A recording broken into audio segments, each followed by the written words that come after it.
University of Nevada, Las Vegas. I'm Chris Wallace of Fox News, and I welcome you to the third and final of the 2016 presidential debates between Secretary of State Hillary Clinton and Donald J. Trump. This debate is sponsored by the Commission on Presidential Debates. The Commission has designed the format: 6 roughly 15-minute segments with 2-minute answers to the first question, then open discussion for the rest of each segment. Both campaigns have agreed to those rules. For the record, I decided the topics and the questions in each topic. None of those questions has been shared with the commission or the two candidates. The audience here in the hall has promised to remain silent. No cheers, boos, or other interruptions so we and you can focus on what the candidates have to say. No noise except right now, as we welcome the Democratic nominee for president, Secretary Clinton, and the Republican nominee for president, Mr. Trump.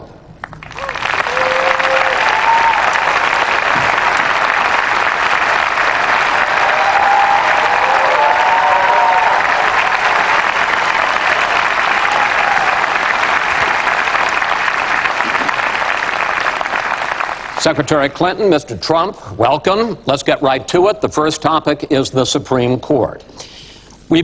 You both talked briefly about the court in the last debate, but I want to drill down on this because the next president will almost certainly have at least one appointment and likely or possibly 2 or 3 appointments, which means that you will, in effect, determine the balance of the court for what could be the next quarter century. First of all, where do you want to see the court take the country? And secondly, what's your view on how the Constitution should be interpreted? Do the founders' words mean what they say, or is it a living document to be applied flexibly according to changing circumstances? In this segment, Secretary Clinton, you go first. You have 2 minutes. Thank you very much, Chris, and thanks to UNLV for hosting us. You know, I think when we talk about the Supreme Court, it really raises the central issue in this election. Namely, what kind of country are we going to be? What kind of opportunities will we provide for our citizens? What kind of rights will Americans have? And I feel strongly that the Supreme Court needs to stand on the side of the American people, not on the side of the powerful corporations and the wealthy. For me, that means that we need a Supreme Court that will stand up on behalf of women's rights, on behalf of the rights of the LGBT community, that will stand up and say no to Citizens United, a decision that has undermined the election system in our country because of the way it permits dark, unaccountable money to come into our electoral system. I have major disagreements with my opponent about these issues and others that will be before the Supreme Court.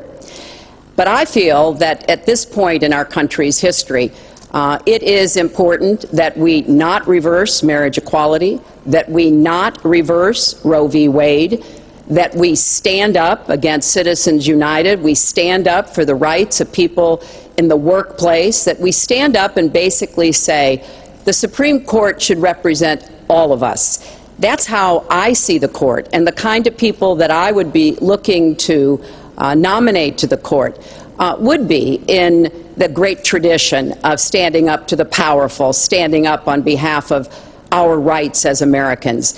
And I look forward to having that opportunity. I would hope that the Senate would do its job and confirm the nominee that President Obama has sent to them. That's the way the Constitution fundamentally should operate.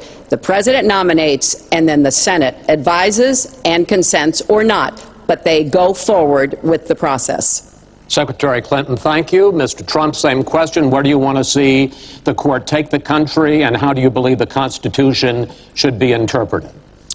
Well, first of all, it's great to be with you, and thank you, everybody. The Supreme Court, it's what it's all about. Our country is it's just so imperative that we have the right justices. Something happened recently where Justice Ginsburg made some very, very inappropriate statements toward me and toward a tremendous number of people, many, many millions of people that I represent, and she was forced to apologize, and apologize she did. But these were statements that should never, ever have been made. We need a Supreme Court that, in my opinion, is going to uphold the Second Amendment and all amendments, but the Second Amendment, which is under absolute siege. I believe if my opponent should win this race, which I truly don't think will happen, we will have a Second Amendment which will be a very, very small replica of what it is right now.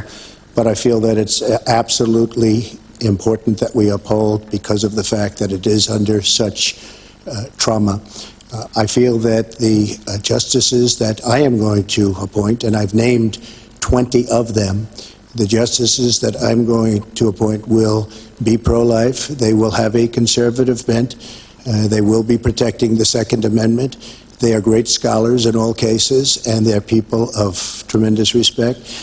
They will interpret the Constitution the way the founders wanted it interpreted, and I believe that's very, very important. I don't think we should have justices appointed that decide what they want to hear. It's all about the Constitution and so important, the Constitution the way it was meant to be. And those are the people that I will appoint. Mr. Trump, thank you. We now have about 10 minutes for an open discussion. I want to focus on two issues that, in fact, by the justices that you name, could end up changing the existing law of the land. First is one that you mentioned, Mr. Trump, and that is guns. Secretary Clinton, you said last year, and let me quote, "The Supreme Court is wrong on the Second Amendment." And now, in fact, in the 2008 Heller case, the court ruled that there is a constitutional right to bear arms, but a right that is reasonably limited. Those were the words of the judge, Antonin Scalia, who wrote the decision. What's wrong with that? Well, first of all, I support the Second Amendment. I lived in Arkansas for 18 wonderful years. I represented upstate New York. I understand and respect the tradition of gun ownership. It goes back to the founding of our country. But I also believe that there can be and must be reasonable regulation. Because I support the Second Amendment doesn't mean that I want people who shouldn't have guns to be able to threaten you, kill you or members of your family. And so when I think about what we need to do, we have 33,000 people a year who die from guns.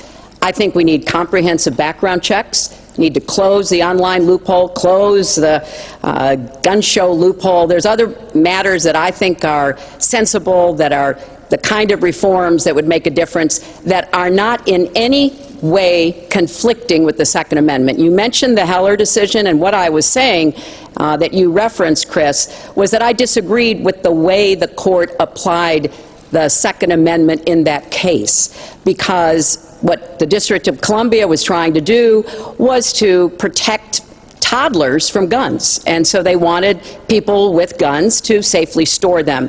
And the court didn't accept that reasonable regulation, but they've accepted many others. So I see no conflict between saving people's lives and defending the Second Amendment. Let me bring Mr. Trump in here. The bipartisan open debate coalition got millions of votes on questions to ask here, and this was, in fact, one of the top questions that they got. How will you ensure the Second Amendment is protected? You just heard Secretary Clinton's answer.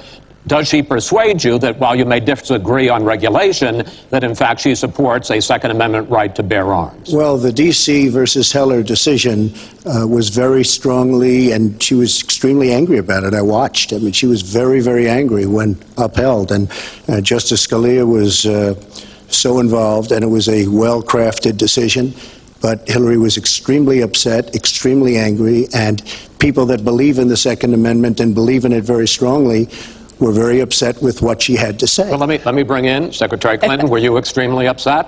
Well, I was upset because, unfortunately, dozens of toddlers injure themselves, even kill people with guns, because, unfortunately, not everyone who has loaded guns in their homes takes appropriate precautions. But there's no doubt that I respect the Second Amendment, that I also believe there's an individual right to bear arms. That is not in conflict with sensible, common sense regulation. And, you know, look, I understand that Donald's been strongly supported by the NRA. The gun lobby's on his side. They're running millions of dollars of ads against me. And I regret that, because what I would like to see is for people to come together and say, of course we're going to protect and defend the Second Amendment, but we're going to do it in a way that tries to save some of these 33,000 lives that we lose every year. Let me bring Mr. Trump back into that, because in fact you oppose any limits on assault weapons, any limits on high-capacity magazines. You support a national right to carry law. Why, sir? Well, let me just tell you, before we go any further, in Chicago, which has the toughest gun laws in the United States, probably you could say by far, they have more gun violence than any other city. So we have the toughest laws, and you have tremendous gun violence. I am a very strong supporter of the Second Amendment, and I don't know if Hillary was saying it in a sarcastic manner, but I'm very proud to have the endorsement of the NRA, and it's the earliest endorsement they've ever given to anybody who ran for president. So I'm very honored by all of that. We are going to appoint justices. This is the best way to help the Second Amendment. We are going to appoint justices that will feel very strongly about the Second Amendment, that will not do damage to the Second Amendment. Well, let's pick up on another issue which divides you and the justices that whoever ends up winning this election appoints could have a dramatic effect there, and that's the issue of abortion. Right. Mr. Trump, you're pro-life, but I want to ask you specifically, do you want the court, including the justices that you will name, to overturn Roe v. Wade, which includes, in fact states, a woman's right to abortion? Well, if that would happen, because I am pro-life and I will be appointing pro-life judges, I would think that that will go back to the individual states. But I'm asking you specifically, would you like to... If they overturned it, it'll go back to the states. But what I'm asking you, sir, is do you want to see the court overturn? You just said you want to see the court protect the Second Amendment. Do you want to see the court overturn Roe v. Wade? Well, if we put another 2 or perhaps 3 justices on, that's really what's going to be, that will happen. And that'll happen automatically, in my opinion, because I am putting pro-life justices on the court. I will say this, it will go back to the states, and the states will then make a determination. Secretary Clinton. Well, I strongly support Roe v. Wade, which guarantees a constitutional right to a woman to make the most intimate, most difficult, in many cases, decisions about her health care that one can imagine. And in this case, it's not only about Roe v. Wade. It is about what's happening right now in America. So many states are putting very stringent regulations on women that block them from exercising that choice, to the extent that they are defunding Planned Parenthood, which of course provides all kinds of cancer screenings and other benefits for women in our country. Donald has said he's in favor of defunding Planned Parenthood. He even supported shutting the government down to defund Planned Parenthood. I will defend Planned Parenthood. I will defend Roe v. Wade, and I will defend women's rights to make their own health care decisions. And we have come too far to have that turned back now. And indeed, he said women should be punished, that there should be some form of punishment for women who obtain abortions. And I could just not be more opposed to that kind of thinking. I'm going to give you a chance to respond, but I want to ask you, Secretary Clinton, I want to explore how far you believe the right to abortion goes. You have been quoted as saying that the fetus has no constitutional rights. You also voted against a ban on late-term partial birth abortions. Why? Because Roe v. Wade very clearly sets out that there can be regulations on abortion so long as the life and the health of the mother are taken into account. And when I voted as a senator, I did not think that that was the case. The kinds of cases that fall at the end of pregnancy are often the most heartbreaking, painful decisions for families to make. I have met with women who, toward the end of their pregnancy, get the worst news one could get, that their health is in jeopardy if they continue to carry to term, or that something terrible has happened or just been discovered about the pregnancy. I do not think the United States government should be stepping in and making those most personal of decisions. So you can regulate if you are doing so with the life and the health of the mother taken into account. Mr. Trump, your reaction, and particularly on this issue of late-term partial birth Well, abortion. I think it's terrible. If you go with what Hillary is saying, in the 9th month, you can take the baby and rip the baby out of the womb of the mother just prior to the birth of the baby. Now, you can say that that's okay, and Hillary can say that that's okay, but it's not okay with me. Because based on what she's saying and based on where she's going and where she's been, you can take the baby and rip the baby out of the womb in the 9th month, on the final day. And that's not acceptable. Well, that is not what happens in these cases, and using that kind of scare rhetoric is just terribly unfortunate.